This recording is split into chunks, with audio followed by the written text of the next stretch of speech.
Hello, and welcome to Unlocked with me, Ricky Locke, the podcast that aims to unlock the secrets and magic to truly create an extraordinary and successful life and learn how to live the best version of ourselves. A podcast that brings a little magic to your life. And welcome to episode 1. Now, this is really exciting. I have been a huge fan of podcasts for many years, and I've always had the passion to launch one. And to be honest, I probably procrastinated about doing this over the last couple of months. So I'm really pleased that if you are listening to this, then thank you. And it's quite interesting actually, because when I first thought about launching a podcast, I always wondered, I wonder where people will consume this content. Are they walking a dog? Are they jogging? Are they on their daily commute? In Tesco's? Or are they listening to me in the bath? Okay, well, probably not that last one. That one's a little bit weird, right? But anyway, wherever you are, thank you. I appreciate that you tuned into this podcast, and thank you for lending me your ears. I hope this podcast brings some value to you. So episode 1, well, this one's a great start really. This one is all about understanding why do we do what we do. And I thought why is quite a suitable title really, because you're probably thinking, who on earth is this guy? Why should I listen to him? And what is he going to do for me? So I would like to share with you a little bit of a backstory about myself so that you can kind of understand who I am, a little bit about my journey, and this will then help understand why. So let's fire up that flux capacitor and let's travel back in time to a few years ago and let me share some interesting stories. So as a kid, I was always fascinated with this word, why. It's often the first words that children learn, and I even remember asking my parents, why does that happen? Why is that person doing that? Why can they do that and I can't? Why ... I even remember sometimes my parents just saying, Ricky, it just bloody is, alright, just get on with it. But it's really important to me about growing, and I've always had this idea of trying to learn a lot of things and trying to be like a sponge and soak up as much information as I can. I've always been curious to understand why people do what they do, and that's kind of led into a lot of my hobbies, such as playing the guitar, the drums, the piano, skateboarding, and magic, of course. But I'm a jack of all trades and probably master of none. But I am Ricky. I'm a professional magician, a speaker and trainer, and it wasn't always like that. You know, in fact, growing up, I actually had no idea what I wanted to do with my life. And I guess if you can picture this right now, a 15-year-old Ricky, he had this big curly mane down to his shoulders, probably looked very similar to the lion in the Wizard of Oz. Yeah, not a great sight. Big black rimmed like geeky glasses. And I think at that age, all I wanted to do was skateboard and go create music. And to be honest, I got some good GCSEs, but at that point, I still didn't really know what I wanted to do with my life. And at that point in time, there was a bit of a lull where I thought, well, after the 6 weeks holiday, what am I going to do? And I decided to go join A-levels. And it was really a lull because I really didn't know what I wanted to do with my life. So I went to sixth form to learn music technology. And that's, to be honest, is probably where I thought that's probably where I'm going to end up. I love music. I'd like to record. I'd love to produce music. And to be honest, I don't really think I did a lot in sixth form. I even remember doing some free periods where I just pratted around with my mates in the common room. And one time we even got a little boat. And in our free period, we got this tiny little boat and sat in like a I wouldn't call it a river. It was more like a pond in the middle of a quarry. And that was probably an interesting story we'll share with you another time. But to be honest, I really didn't know what I wanted to do. And there came this point where I had to do work experience. Now, at the time, at 16 years old, I'd already applied for a job at my local Argos store in Peterborough. I just thought, do you know what? I've already got a job. There's no point me doing work experience. I ain't got no idea what I wanted to do. Everyone was talking about UCAS and going to university, and I was like, I don't really know. So I actually went up to my boss, Darren, and said, look, Darren, I've already got a job. Can I just stay here for the 2 weeks? I didn't have any intention to get paid. And he just said, you know what, Ricky? Yeah, that's fine. We need someone on the tills next week, so you'll be great for it. I was like, brilliant. So I did my 2 weeks work experience in Argos, and I absolutely loved it. So picture this as this would probably be about, a 16, 17-year-old now, did 2 weeks full-time in a retail job, and that payment at the end of that 2 weeks was brilliant. I wasn't intending to get paid, but they paid me for my hours, and it was amazing. I was this 16, 17-year-old kid that just kind of had this money now. I was thinking about all of these CDs that I could go buy. Yeah, that's right. If you're quite young listening to this, we used to buy CDs. Yeah, and they used to be quite expensive actually as well. But I still remember my first CD that I bought was Fall Out Boy, Under the Cork Tree, or From Under the Cork Tree. And that was my very first purchase with my payment from Argos. So love that. Still got it somewhere. But anyway, this was the turning point to me in my career. And this is where I started to develop my why. As I said, I had no idea of what I wanted to do. But for the next 10 to 15 years, this is pretty much what shaped who I am to this day right now. So I stayed. At the end of that first year, I decided that I wasn't going to stay on for the second year of A-levels. And I thought I'm just going to go continue to work. To be honest, it probably was a good thing, because I even remember going to collect my AS levels and my history teacher saying, Ricky, what happened? So that just goes to tell you that, they weren't great results, and we won't share that with you. It's pretty embarrassing. But anyway, I decided to stay and I loved it. It was great. I had this real passion for retail. And before I kind of share these stories with you, if you've never worked in a job like in a shop or in a retail business, go do it. It's absolutely amazing. The relationships that you build, the experiences that you will shape and form and enjoy are just wonderful. And they've definitely helped me out in later on in life. And let's just say, working with the general public, it can be pretty difficult, but it does help you understand how to treat people with respect. That's something definitely that I've took on later on in life with my own business. But I started to develop this passion for retail, and I worked my way up. I became a stockroom team leader. Pretty much thought that was going to be my life for the rest of it. There was a great team leader that I used to work with that had been there for years and years, and I just thought that that's probably going to be me. That's what I'm going to do. I'm going to stay here for the next 30, 40 years. But eventually I did evolve into different roles, such as stockroom manager, customer service manager, a store manager. And it was during this time that, although I loved leading people, I really developed a passion to develop others and inspire them to grow and be better. So at this point, I started to really understand what customer experience was about, and all of these things started to shape what was my why, what was important to me, what I get out of bed for, and why I like doing this job. But it wasn't really until I got an opportunity to be a great role, which was a regional development coach. Now, this regional development coach was a role that was responsible for helping junior members of management, either members of management that were in team leading roles that would then progress on to stockroom management or even customer service management. And I loved this idea of that I could create a workshop and facilitate these ideas and these training plans that would then help them grow into those next roles. It was such a fulfilling role, and I absolutely loved it. It was also the kind of starting point for me to really understand I like being in front of an audience, which also kind of forms a little bit of my purpose of why I do what I do. But anyway, so this kind of happened, and this really took off. I really enjoyed that role, and eventually it progressed onto one of the best roles that I've ever done in my life, which was a national training role for the whole of Argos and Sainsbury's Argos, and it was called the TDIY role. Now, I haven't said that incorrectly. It's not tidy spelled incorrectly. It's TDIY, which stands for The Difference Is You.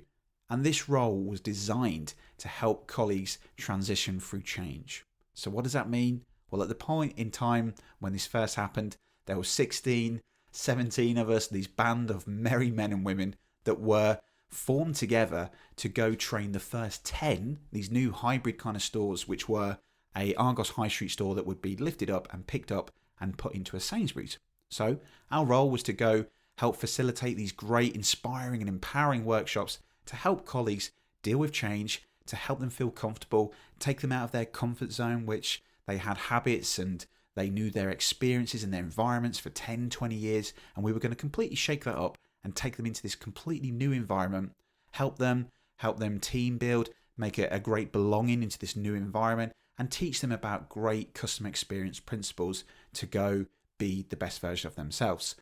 And it was such a fulfilling role that actually it created a really great success. It was profitable, it was lucrative, and the business thought, do you know what, let's just do 100, why not? So what happened? We, the team, 16 and 17 people, which was just this kind of, I guess like a trial period, it actually formed into a full team, which was a team that I absolutely love and adore. And if they listen to this, then thank you for everything that you've done over the last couple of years. These guys, we then obviously turned into this permanent role, and we would travel all across the country, training these new stores where we'd take them from the high street, close their store down, shake up their feelings, and then completely put them into this new environment. And it was so fulfilling. Now, during this time, you might be thinking, what on earth has this got to do with magic? Well, at the time, I started doing magic in my early kind of career, probably about 10 now, 15 years ago. When I first started into Argos, I started performing magic tricks in the staff room. And these magic tricks were to bribe people to work for me. No, not really. It was to entertain people. It was to engage people. It was to show people something. But it was also that starting point to help me kind of improve my confidence, to practice new tricks, and improve just being in front of an audience. Because when you first start performing, if you're not used to it, it can be very scary. It can be a bit, sweaty, nervous. It's quite a scary little thing, and you have to keep practicing it to get better. So I'd use this, and eventually I got a bit of a name for myself. It kind of became like a USP to me, and this kind of created this environment of, oh yeah, have you seen Ricky? Yeah, he does magic as well. And it'd always come up in meetings, and not so much that I was a performing monkey, but people would recognise that, yeah, Ricky does magic. You need to talk to him. He's a really great guy. And this kind of formed this great reputation. So much so that at the time I started recording YouTube videos as well. Now, don't go searching for them because there are some terrible, terrible YouTube videos when I first started doing it. You know those videos when you see people perform and there's no headshot or nothing, there's no personality, nothing. It was awful. They are still out there. You are more than welcome to go check them out, but probably just have a look at the more recent videos. They're probably a little bit better. But anyway, I started to get a bit of a reputation for my name, and then that's when people started to recognise, hey, we'd love to have Ricky at this event. And I even remember doing my first gig. It was something like 3 or 4 hours work for like £30, which is, I'm still grateful for that £30, but I worked my socks off, I'll tell you that. Now, I probably wouldn't go out for that now for that length of time, but I remember it because it was so special to me. It was the first time that I could actually go out and get paid for a hobby. That's just a wonderful experience that I felt, and I'm truly grateful for that.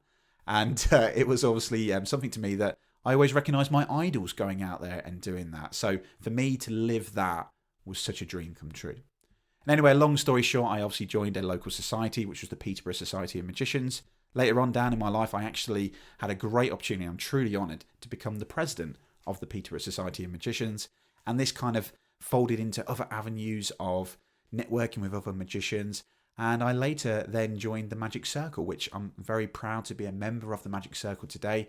And that kind of lifted the business up really to performing in corporate events, private parties. I've got a great story which I'll be sharing with you on a podcast pretty soon about a wedding that I turned up about 4 or 5 hours late. Not my greatest moment, but it might provide some value to help you. But also I created this wedding business, which I absolutely love. And again, I keep saying this word, but I'm truly grateful to have this opportunity to go create these wonderful moments and memories for people that they'll never forget. It's such an honour and a privilege to be at someone's special day. So anyway, that's kind of a little bit of a backstory about me, but you might be thinking, what on earth has magic and Argos got to do with about starting with a strong why? Well, actually, that is where I started to develop my own why. As I said, I genuinely had no idea what I wanted to do in my life. I really didn't. And it was only before doing these experiences and learning the things such as, stock building, customer service manager, and all these sorts of things that I started to really think, do you know what? These are the things that I like doing, and this is important to me. What did I do? I started to shape my values. And my values, which obviously folds into my why, is about what's important to me. It was important to be honest, to have fun at work, to create experiences for people. So for me, it's a massive thing to help inspire people. So when I was doing the behavioural training, I got to inspire people to have some fun, to help them grow. And that was very rewarding. And that kind of was, my purpose of why I went to work every day. What got me out of bed every single morning was because I enjoyed it and I believed in it. It aligned with my values and what I believed. Going to do those roles, it fitted around what I believe, which was about being honest, having fun, and creating these experiences to just inspire people. The most successful people in life succeed because they are clear on their why. My why fueled me. Of course, there was going to be bad days. I remember customers shouting and throwing stuff into my face and being called horrible words, which I won't repeat on here. But, it was this why that really drove my behaviour, that drove that success. That is what fueled me. I wanted to create these wonderful moments. I wanted to have fun. I wanted to create an experience for people that they would walk away from my session to feel empowered, inspired to go do something. And that role really developed that. And to be honest, that's pretty much why I'm doing this podcast right now. I want to help inspire others to go create success for yourself. And that's why it's called Unlocked. I really wanted to kind of come from this perspective of my experiences. I'm hoping will provide value to you to give you some success in your life or your business or whatever you want to do. But with this in mind, I understand that sometimes it's quite hard to start with why. And if I was to quote Simon Sinek, a great man that I have a big man crush for, he says, people don't buy what you do, they buy why you do it. And what you do simply proves what you believe. He has a great book called Starting With Why, and I highly recommend, go check it out. He's a great guy. He's got some great videos on YouTube. Go check him out. He is a very, very clever man. I'd love to have a coffee with him. And who knows, it'd be great if I can get him on the podcast. If you're listening, Simon, then obviously get in touch, please. That'd be great. But anyway, this is about fueling everything that you do with your purpose and what's important to you. So I thought we could try something fun together. And this is based on an idea by Steve McDermott, who is a great speaker. I want you to imagine for me right now that you are sitting in a boat. And this boat is in the middle of a lake, the middle of a sea. There's hills, there's mountains around you. And imagine that all these hills and these mountains are destinations. These might be goals that you are trying to get to, trying to achieve, or just a destination of somewhere that you want to be in life right now. But as you sit in this boat, which direction will the boat go in? Well, it'll only go in one direction, and that is how the wind will hit that boat and hit the sails, and the sails will then drive that boat in the direction of the wind. But what if you was to stick an engine on the back of that boat? And imagine filling that engine with the fuel of what drives you, what's important to you, what do you value in life, what's your purpose? Well, then the boat will go in whatever direction you want. It's the driving force that will help you achieve success in life. If you think about my backstory, I generally didn't know what I wanted to do. It was only until I started to pick up magic and do these behavioral training roles that I realized what was important to me. I wanted to have a purpose, a driving force to inspire people, to help them grow. And that why, which is the fuel that goes into that engine of your boat, will drive you to whichever direction you want. As I said, it's one of the driving forces that's made me want to launch this podcast, to help other people grow, to get better, to create success in their life and live an extraordinary life and a fulfilling life. That is your why, the driving force that will help you create success. So this segues really nicely to what is going to be the first segment of the show and of this series, which is called Magical Musings. And Magical Musings is all about reflection and thought. And I like to think about what's been discussed in this podcast, think about my backstory, my funny moments, but I want you to think about a couple of things for me. Take a moment today to reflect on what's really important to you right now in your life. Think about, what do you value? Are your values still relevant? How often do you live them? And how often do you remind yourself of them? Think about where you are right now in life and where you're wanting to go. Is your values a driving force, and is that fuel filled with purpose and values and things that are important to you that will help you drive your success? Well, there we go. We're at the end of the first episode. Thank you so much for listening to this. And if you are still listening, then I really do appreciate you taking the 20 minutes out of your day to listen to me yabber on. I really do hope that this podcast has brought you some value. And if it did, then please feel free to give me a review. It would definitely help out, reassure me to let me know that whilst I record this in a corner of my room, while it's lovely and sunny outside, that this is doing some goodness to someone in the world right now. If you did really enjoy it, then please don't forget to subscribe so you know when each episode is coming out. Don't forget to check out the resources in the show notes as well for some free resources that will help with success and business. And don't forget, if you want to get in touch, contact me at info@rickylocke.co.uk. Well guys, thank you so much for listening. I really do appreciate it, and I can't wait to join you on the next episode of Unlocked.